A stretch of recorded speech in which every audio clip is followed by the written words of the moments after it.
నమస్తే. నాతో పాటు బూర నరసయ్య గౌడ్ ఉన్నారు. మాజీ ఎంపీ, ప్రస్తుతం బీజేపీ నాయకుడిగా ఉన్నాడు. ఒకసారి డిస్కస్ చేద్దాం సార్‌తో. సార్ నమస్తే. నమస్తే. సార్ రీసెంట్‌గా మాజీ ముఖ్యమంత్రి బయటకు వచ్చిండు కేసీఆర్.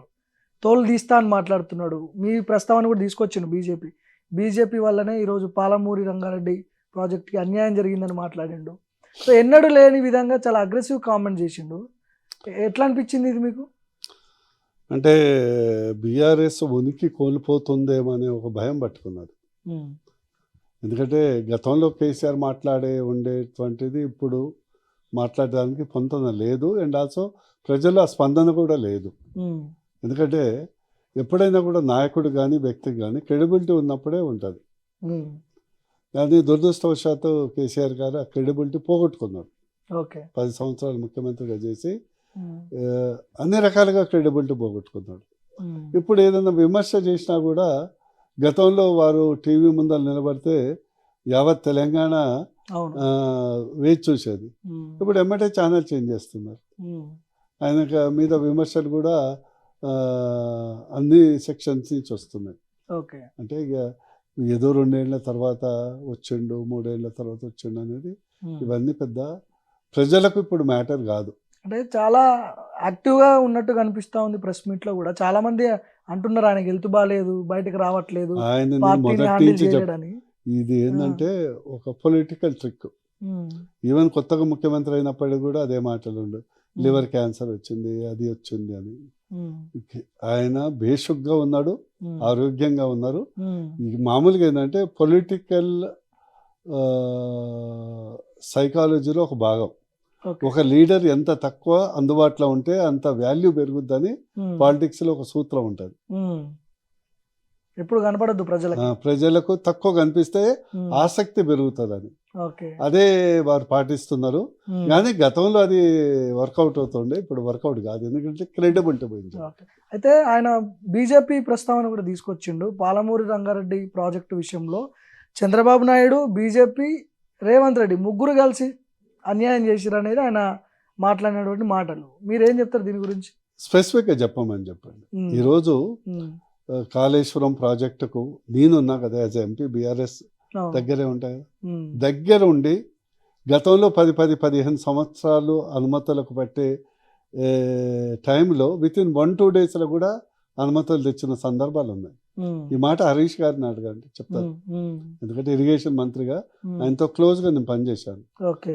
ఒక అనుసంధానకర్తగా. హ్మ్. అక్కడ ఉన్నటువంటి మంత్రులు కానీ లేకుంటే అప్పుడు ఉన్నటువంటి డాక్టర్ హర్షవర్ధన్ ఎన్వైర్న్మెంట్ మినిస్టరు 6 అవర్స్లో పర్మిషన్ తెప్పించారు. 6 ఓకే. అవర్స్లో. హ్మ్. ఓకే. మా గుడ్ ర్యాపో, హ్మ్. గుడ్ పర్ఫార్మెన్స్ యాజ్ ఎంపీస్గా హ్మ్. ఎప్పుడు వాళ్ళు నిలుపుదల చేయలేదు. అట్లనే బీజేపీ వల్ల అనేక బ్యాంక్స్ హ్మ్. అనుమతులు రాని ప్రాజెక్టులకు కూడా లోన్స్ ఇచ్చాయి. ఓకే. హ్మ్. ఎందుకంటే బీజేపీ మోడీ గారు ఏంటంటే రాష్ట్రాలు డెవలప్ అయితేనే దేశం డెవలప్ అవుతున్నాయి, కోఆపరేటివ్ ఫెడరలిజం అనే ఉండే. హ్మ్. మోడీ గారికి ఏంటంటే రాష్ట్రం జీడిపి పెరిగితే దేశం జీడిపి పెరుగుతుంది. హ్మ్.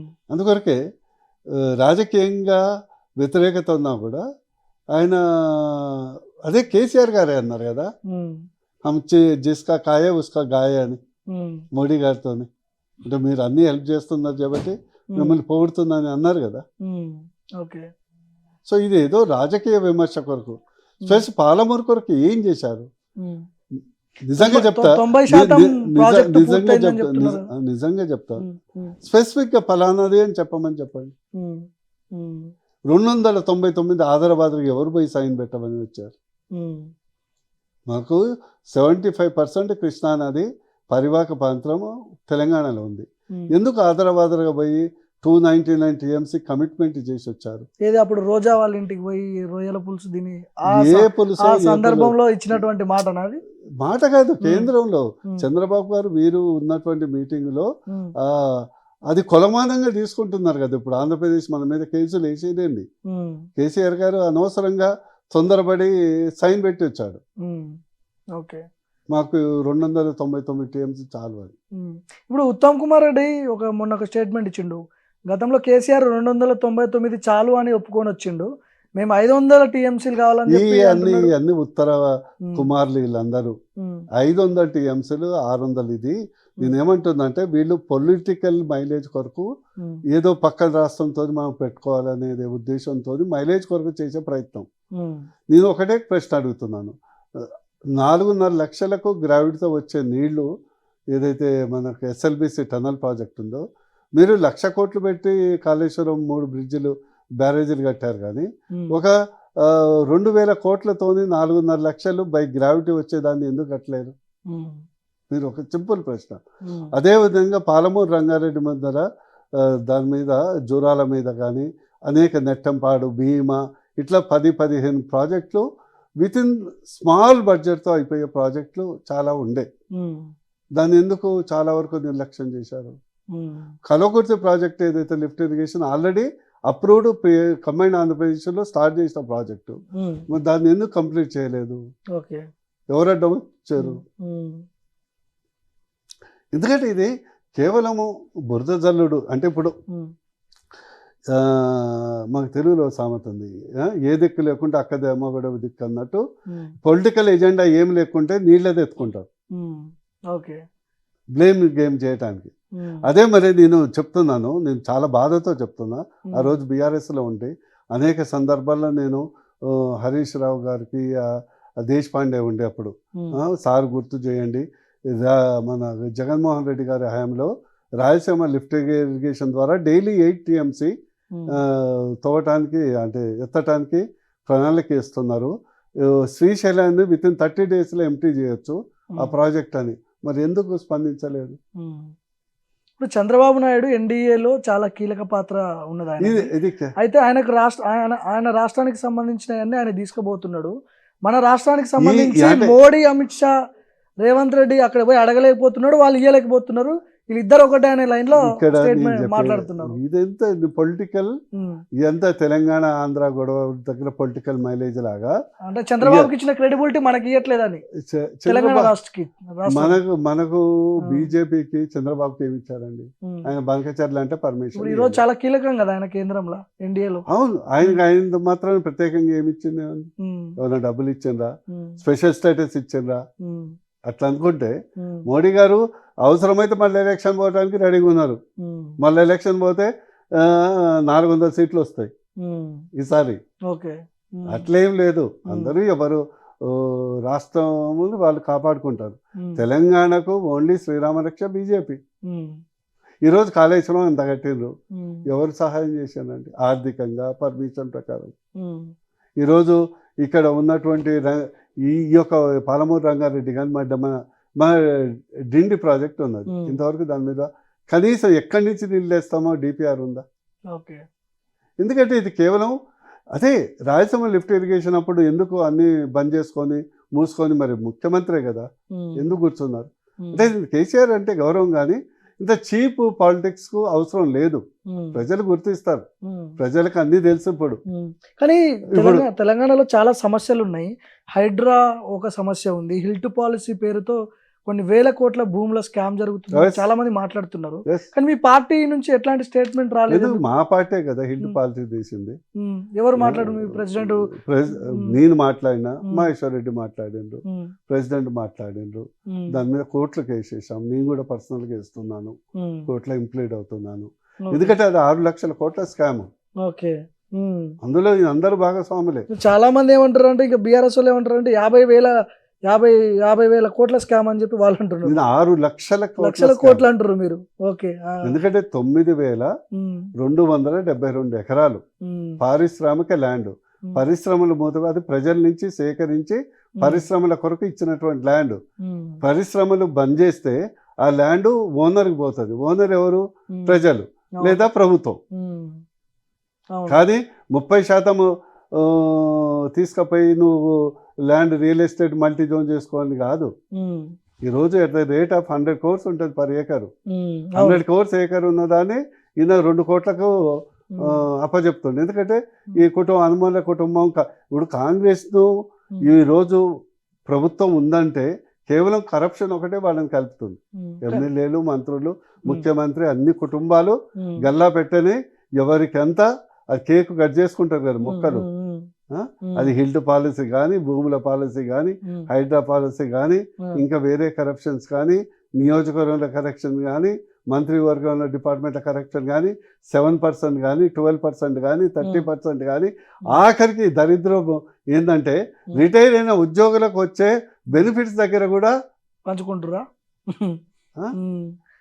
కమిషన్ తీసుకుంటున్నారు. ఇంతవరకు దేశ చరిత్రలో ఎక్కడ చూడలేదు. బీఆర్ఎస్ వాళ్ళు ఏమంటారు అంటే మీరు రేవంత్ రెడ్డి అంతా కొల్లుడై పనిచేస్తున్నారు, 4th సిటీలో కూడా మీ పార్టీలో ఉన్న కొంతమంది సీనియర్ నాయకులకు అక్కడ షేర్లు ఉన్నాయని చెప్పి బీఆర్ఎస్ టీం అంటున్నది. నేను ఇది ఏంటంటే నేను ఒకటే భార్గవ్, నువ్వు అర్థం చేసుకో, 2 సంవత్సరాలు 2 నెలలు అయింది ప్రభుత్వం వచ్చి, దాదాపు 2 సంవత్సరాలు దాటింది కదా. ఇంత రాగాలు తీశారు కదా. ఇంతవరకు బీఆర్ఎస్ మీద అనేక అవినీతి ఆరోపణలు ముఖ్యమంత్రి గారు చేయడం జరిగింది. ఇంతవరకు ఒక్క దాని మీద ఒక ఎఫ్ఐఆర్ విచారణలు జరుగుతున్నాయి కదా. విచారణ జరిగేది ఏంటంటే పంచుకోవటానికి. ఈరోజు నేను సింపుల్ అడుగుతా, ఇదే ఓఆర్ఆర్ తీసుకుందాం. అవును, భార్గవ్ చాలా పెద్ద స్కామ్ జరిగింది. అవును, ఇదే ముఖ్యమంత్రి దాన్ని వ్యతిరేకించాడు కదా. ఇదే ముఖ్యమంత్రి నేను మా ప్రభుత్వం వచ్చినాక దాని మీద విజిలెన్స్ వేస్తాను, కేసులు వేస్తాను, రద్దు చేస్తాను, ఆ క్లాజ్ కూడా ఉంది నీకు. ఎందుకంటే ఓఆర్ఆర్ ప్రాజెక్టు మీకు తెలుసో లేదో 6,000 కోట్ల ప్రాజెక్ట్, 6,000 ఎకరాలు ప్రజల భూమి లాక్కున్నారు. వాళ్ళకి ఇచ్చింది కేవలం 250 కోట్లు మాత్రమే, ఎకరాకి 5 నుంచి 6 లక్షలు. ఈరోజు 7,000 కోట్లకు అమ్మిండ్రు. 2 సంవత్సరాలు అయింది. 2 సంవత్సరాలనే ఆయన 2,500 కోట్లు కలెక్ట్ చేసాడు. ఇంకా 5 సంవత్సరాలు అయితే ఆయన పెట్టిన పెట్టుబడి వాపస్ వస్తుంది. ఇంకా 25 సంవత్సరాలు దాదాపు 1,00,000 కోట్లకు. ఇప్పుడు కేవలం 2 లక్షల వెహికల్స్ తిరుగుతున్నాయి రోజు. రేపు 5 సంవత్సరాల తర్వాత 5 లక్షల వెహికల్స్ అవుతాయి.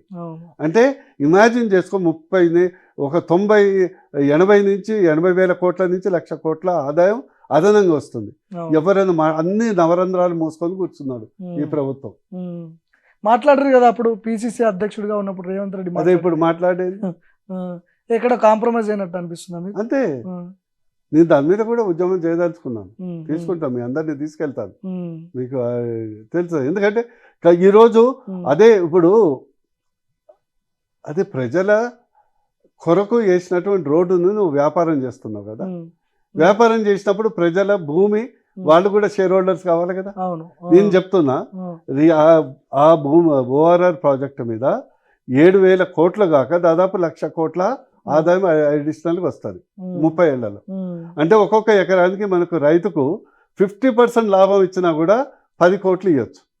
50% లాభం ఇస్తుంది. సో ఇవన్నీ బాగానే ఉన్నాయి. కానీ మీ పార్టీలో కొంతమంది మీలాంటి నాయకులు బయటకు వచ్చి ఫైట్ చేద్దామన్నా, మాట్లాడదామన్నా పార్టీ హైకమాండ్ నుంచి ఏమైనా ప్రెజర్ ఉంటుందా? ఎందుకు ఫైట్ చేయలేకపోతారు? మా అంటే ఒక ఇందిరా పార్క్లో ఒక ధర్నా పెడతారు, స్టేట్ ఆఫీస్లో ఒక ప్రెస్ మీట్ పెడతారు, అయిపోతుంది అక్కడ వరకు. కానీ అగ్రెసివ్ పాలిటిక్స్, గతంలో కేసీఆర్ మీద మీరు సంజయ్ ప్రెసిడెంట్గా ఉన్నప్పుడు వచ్చినటువంటి ఆ ప్రెజర్, ఆ పాలిటిక్స్ ఇప్పుడు ఎందుకు చేయలేకపోతారు? ఎందుకంత మెత్తగా సైలెన్స్గా ఉంటుంది బీజేపీ అనేది ప్రజలకు కూడా అర్థం కావట్లేదు. ఆ ప్రశ్నకు కాలమే జవాబు చెప్తారు. పార్టీ అంటే ఇక దాని గురించి విధానపరమైనటువంటి నిర్ణయాలు ఎందుకంటే మా ప్రెసిడెంట్ని అడిగితే బెటర్ ఉంటుంది. ఓకే, అంటే మళ్ళీ ఎలక్షన్ టైంలోనే మీ యాక్షన్ ఉంటుందా? అట్లనే లేదు. ఇప్పుడు మన దాకా సంఘటన అన్నీ నడిచినాయి.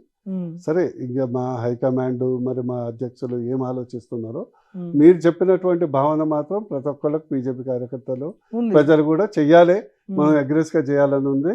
నేను ఏకీభవిస్తున్నాను. అంటే మాది ఒక ఆర్గనైజేషన్ పార్టీ కదా, ఒక టైం కూడా ఉంది, 3 years టైం కూడా ఉంది కదా. ఇక మా సంఘటన మొన్నటి వరకు ఆర్గనైజేషన్ బిల్డప్ ఇవన్నీ అవుతున్నాయి. సో ఇప్పుడు అగ్రెసివ్గా తీసుకునే అవకాశం ఇప్పుడు ఉంది. సో మీరు గతంలో చాలా హామీలు ఇచ్చారు, వాళ్ళ తరపున మీ ఫైట్ ఎట్లా ఉండబోతుంది? ఫైటింగ్ ఒకటేంటంటే భార్గవ్, నేను జస్ట్ పొలిటికల్ స్పీచ్ కాదు, నిరుద్యోగ సమస్య శాశ్వతంగా పరిష్కారం కావాలంటే ఒకసారి బీజేపీ ప్రభుత్వం రావాలి, అంతవరకు కాదు. ఎందుకంటే నిరుద్యోగానికి సమస్య అనేది సింగిల్ ఉండదు. ఒకటి ఏంటంటే ప్రభుత్వ ఉద్యోగాలు లిమిటెడ్. మనం ఎన్ని ఎలక్షన్ ముందర సొలు కబుర్లు చెప్పినా కూడా ఎలక్షన్ తర్వాత జరిగేది అదే. గవర్నమెంట్ జాబ్స్తో పాటు second private sector, third most important ఏంటంటే సెల్ఫ్ ఎంప్లాయ్మెంట్. ఓకే. దురదృష్టవశాత్తు తెలంగాణలో ఏంటంటే చాలా వరకు ఒక ఆ, వివిధ కల్చరల్ ఉమ్, స్కిల్ని అణచివేసే విధంగా ఉమ్, తావుడుకు బానిసలు, ఉమ్, గ్రామాల్లో వ్యసనాలకు బానిసలు, ఉమ్, డ్రగ్స్ బానిసలు బాగా చేశారు. ఉమ్, ఎందుకంటే పిల్లలకు ఆ వయసులో ఏంటంటే భవిష్యత్తు అనేది తెలియదు. ఓకే. సో ఎందుకంటే బీజేపీ వచ్చిన తర్వాతనే ఇది సాధ్యమవుతుంది. కాంగ్రెస్తోని అసలు కానే కాదు. ఎందుకంటే కాంగ్రెస్కు ఓన్లీ వన్ ఎజెండా, ఉమ్, ఎంత దోచుకోవాలి, ఉమ్, మళ్ళీ మేము వచ్చేది లేదు అనే సింగిల్ పాయింట్ ఎజెండా తప్పితే ఉమ్, వాళ్ళది ఏం లేదు. సెంటర్కు అంటే హైకమాండ్కి ఎంత పంపించాలి వారానికి, ఉమ్, మనం ఎంత దోచుకోవాలి, ఉమ్, ఎట్లా దోచుకోవాలి, ఎట్లా దోచుకోవాలి, okay. That is the agenda తప్పితే um. There is no vision. ఇప్పుడు అర్బన్ లాంటి ప్రాంతాల్లో, హైదరాబాద్ లాంటి ప్రాంతాల్లో బీజేపీకి పట్టం కట్టడానికి ప్రజలు రెడీగా ఉన్నారు ఓట్లు అంతటా వేయడానికి. ఉన్నారు, అంతటా కానీ ఉన్నారు. మీరు ఓట్లు వేసే పరిస్థితి ఉన్నా కూడా మీరు ఎందుకు దాన్ని క్యాచ్అప్ చేసుకోవట్లేదు? క్యాచప్ చేసుకుంటున్నాను కదా. లీడర్షిప్ అట్లా ఏం లేదు, బట్ నువ్వు అన్నది నేను ఏకీభవిస్తున్నా కదా. ఎగ్జాక్ట్లీ. అగ్రెసివ్ ఫైర్ ఏదైతే ఉందో ఆ ఫైర్ అనేది కనిపించాలి. ప్రజలు వెయిట్ చేస్తున్నారు. లేట్ అయినా లేటెస్ట్ వస్తుంది. మాకు హిందీలో ఒక సామెత ఉంది, దేర్ హై దేర్ హాయ్తో బి దురుస్తాయి, వస్తుంది చూడండి. ఇప్పుడు చాలా మంది ఏమంటారు అంటే, కొంతమంది వీళ్ళకి రాష్ట్రంలో అధికారం అవసరం లేదు, కేంద్రంలో వీళ్ళు అధికారం వస్తే చాలు, అదంతా ఎంపీలు కేంద్ర మంత్రులు అయితే చాలు, వీళ్ళకి ఇక్కడ అవసరం లేదు, ఇక్కడ ఉన్న వాళ్ళతో పని చేసుకోవాలి అనే ఎలిగేషన్స్ కూడా ఉన్నాయి మీ మీద. ఇక ఎలిగేషన్స్ రకరకాల ఉంటాయి కదా. ఈ అలిగేషన్స్ అన్ని ఎందుకు వచ్చినాయంటే ఆ ఫైర్ లేక, సైలెంట్గా ఉండడం వల్ల. ఫైర్ ఒకసారి ఫైర్ వస్తే అన్ని ఎలిగేషన్స్ పోతాయి. ఓకే. ఓవరాల్గా ఈ కేసీఆర్ బయటికి రావడం, ఆయన స్పీచ్, రేవంత్ రెడ్డి మాట్లాడడం, అసెంబ్లీకి రా చూసుకుందాం, నువ్వు అక్కడ మాట్లాడడం కాదు, అసెంబ్లీలో మాట్లాడుకుందాం నీటి జలాల విషయంలో అని చెప్పి వీళ్ళిద్దరూ ఈ స్టేట్మెంట్లను చూస్తుంటే మీ పార్టీ ఏం చెప్తారు? ఓవరాల్గా మీరు ఏం చెప్తారు? ఇది ఓన్లీ ఉనికి కొరకు చేసే ప్రయత్నం, ఉనికి కొరకు ప్రయత్నం చేసే ప్రయత్నం. ఓకే. ఎందుకంటే ఇందులో అసలేదు పసలేదు. ఇప్పుడు 10 ఏళ్లలో కేసీఆర్ గారు కట్టినటువంటి ప్రాజెక్టులన్నీ, పెట్టిన ఖర్చు అంతా బేరేజ్ చేసుకుంటే, ప్లస్ ఈ 2 సంవత్సరాలు ఈయనేమి పెద్ద పొడిచుండు, కూడగొట్టు తప్పితే ఏం లేదు కదా. వాళ్ళకి 10 ఏళ్ళు పట్టింది, వీళ్ళకి 2 ఏళ్లలోనే వ్యతిరేకత వస్తుంది అని చెప్పి అంటున్నారు. వ్యతిరేకత వస్తుందని కాదు, పూర్తిగా వచ్చేసింది. ఓకే. అందులో డౌట్. కాంగ్రెస్ పొందబెట్టడానికి ఎన్నిడే ప్రజలు రెడీ ఉన్నారు. అది బీజేపీ అసలు రాజకీయ పార్టీలే అవసరం లేదు.